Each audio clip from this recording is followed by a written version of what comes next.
था बाबा जी के पास, बड़े बाबा जी के पास। आप यकीन माने कि उसके बाद से मुझे मुझे खांसी होती थी 12 बजे रात को, और 2 बजे तक खांसी होती थी, जाती नहीं थी। अब यहाँ पर आया, यकीन माने 22 साल हो गए, मेरी वाइफ बोल रही है कि आज तक तो खांसी नहीं हुई। मेरी शादी को 10 साल हो गए, तो आज तक अल्लाह के रहमत से खांसी का सिरप भी पीना छोड़ दी। अब जायके के लिए पी लेता हूँ, कैसा होता है। अब यकीन माने बस खाली पानी पिलाया था। खाली पानी पिया था, और मैंने बोला बाबा दम कर दें, बोले जाओ अल्लाह ने दम कर दिया। मैंने यार ये कैसे दम, मगर बोले जाओ। जब खांसी शुरू हुई 12 बजे, मैंने अभी गैलन लगा लिया, पानी फ्रिज में निकाला, पी लिया। यकीन माने अल्लाह गवाह मैं जानता हूँ, यकीन मानो वो खांसी जो गई है ना।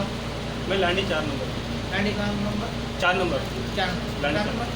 मकान नंबर मकान नंबर एरिया 3 है, लांडी नंबर 4, मकान नंबर 733। अल्लाह आपको बहुत इज्जत दे और